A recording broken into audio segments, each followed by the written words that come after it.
Alright, hey guys, OFD checking in here, and it's finally time to take a look at the Phoibos PY007A, one of their great white divers. So this watch is available in a few different colors. I think it's available in blue and also black. Obviously, this is the green model. So if you guys follow my Instagram, I've put up a few pictures of this. Absolutely beautiful watch. Also had a couple pictures on my Facebook feed. You guys can follow me over there. You got a request to follow me on Facebook. But anyways, today I want to jump into this watch, just give you guys a quick, clean, honest review, how I feel about this watch. Now, when I got this watch, to give you guys an idea, the day I got it, I was actually leaving for a camping trip, a big family camping trip. We drove up north like 5 hours and stayed with a big group of people and camped out for 3 days in a tent and you know, played on the beach and did all kinds of stuff. So it was a lot of fun, but it was also really an interesting way to just kind of jump into trying out a new watch and not really knowing a whole lot about it. So really, I just strapped this thing on my wrist after sizing the bracelet, of course, and then I took off.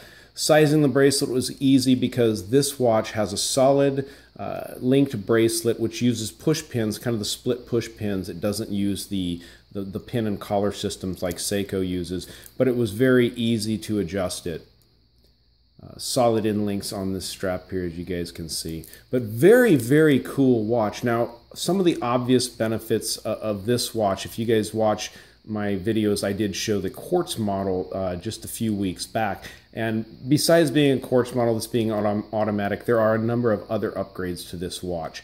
Now, both come with a sapphire crystal, but as you guys can see, this watch also has the ceramic bezel insert, which is just, it's amazing. I've never had one. I just recently got my Borealis with the sapphire crystal bezel insert, and I'm still getting used to that. It's beautiful, and I really love the way this is done. It's just absolutely amazing. One thing I did notice, as you guys can see here from this angle, is it does stick up slightly above the edge of the bezel, which kind of irked me a little bit at first because you can feel it, and I was afraid I might catch it, but really it doesn't, to me, it doesn't take away from the aesthetics of the watch at all. It looks really good. This watch, which the other one had, also is a 120 click bezel. Very solid bezel, locks in really good, and everything lines up really nice on it. I mean, you really got to pry on it to feel any kind of back play at all. Again, and I've said this before about the quartz model, reminds me a lot of the fit, finish, and feel of one of my Steinharts. Now this, or one of my older Steinharts I own. Now this one though, and I'll get into the dimensions here in just a second, this one is a little bit smaller than the last one I showed. The last one I showed was like, I think 42 millimeters from side to side and 51 lug to lug and 22 millimeter lug openings. This is a smaller watch. Now it's not smaller in a bad way because it does have a beefier feel, and I think it's a little bit thicker than the quartz model, obviously. So you are looking just under 41, it looks like there. They advertise this, I think, as a 40. Now I might be catching a little bit of the crown guard there, so we'll say 40.5 just to be safe side there. And from lug tip to lug tip on this one, comparatively, the other one, you're looking at 47.7, so shorter lug to lug, which is very nice. Now with the crown, which I think I measured on the other one too, you're looking at 44, so basically 44, which isn't that bad at all. And then the thickness on this watch comes in at almost 14 millimeters, and I think, or 13.5, I think that's at least a full millimeter thicker than the quartz model. So that kind of adds to the heft and the good feel of this watch.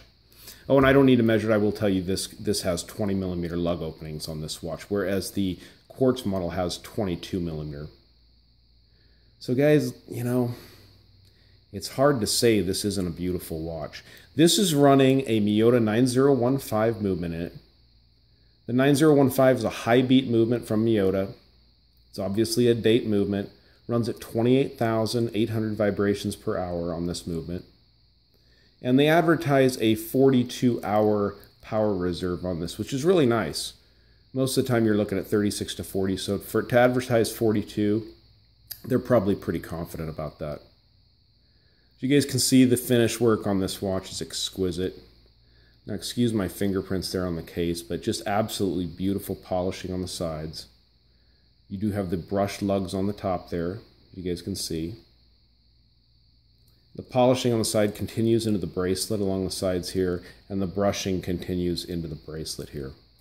Now, different than the quartz model, this one actually, the lugs are integrated into the bracelet, so when you put this one on or take off the bracelet, those lugs come off with the bracelet and they stay on the bracelet. With the other one that I have, it's more like the Steinhart and everything, where it actually, the spring bar goes through and holds that solid in link in there and onto the bracelet at the same time. A little bit different. I wasn't used to that. I've never... Guys, honestly, I don't wear a lot of bracelets on watches, but I can tell you, super, super comfortable bracelets they've got here. So, overall, timekeeping on this watch has been absolutely wonderful. It's really running good. I'm going to be honest and tell you guys it's actually keeping better time than the NH35 movement in my Borealis. And I don't know if there was just maybe a little more tuning, or that's just the Miyota 9015. From my understanding, a lot of people actually compare this to the ETA 2824 as far as quality of the movement and stuff like that, and the smoothness of it. Now, don't hate me for saying that. I just read that somewhere on some forums and stuff like that. But very well made and very respected movement. Show you guys the case back on this watch real quick if I haven't done that. This is the great white diver, as I told you. So you got that great white shark there, which is really cool. Phoibos automatic.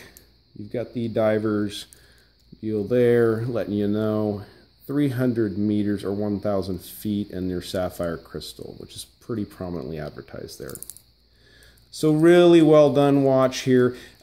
In-links mesh to the case really well. They did a good job on that. I will say there's a little bit of wiggle in there, and I think what it is they use some pretty small spring bars, and I think that's something they should probably consider upgrading, just so it retains that integrity, because it feels like it wiggles a little bit there. But I mean, really, really solid. Now, if you guys stick around, I will get this on the wrist for the Loom Shot. This watch does have great lume on it. It's Swiss. I think it's Swiss Super Luminova, but it's blue. So I don't know if that's BWG9 or what exactly they're calling it, but I think it's Swiss Super Luminova. But it really works really good.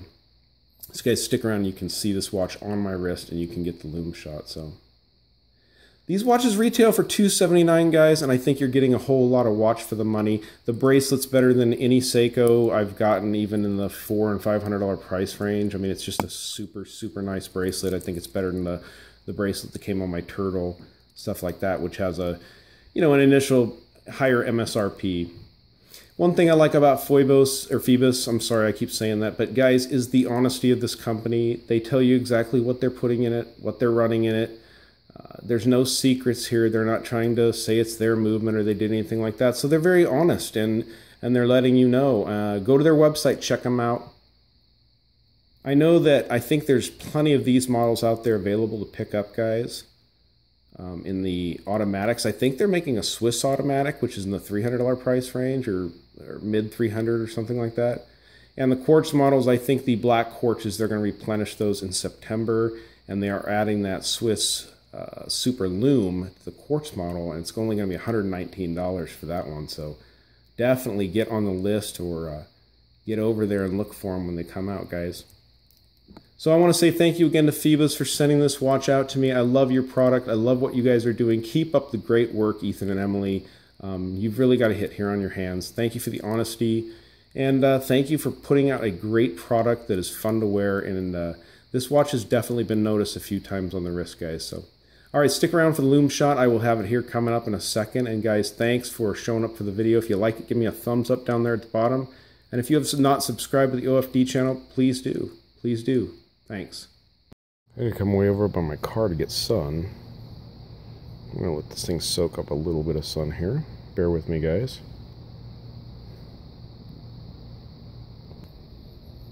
All right, here we go. Oh, man. Okay, you got a blooper. Here we go, part 2.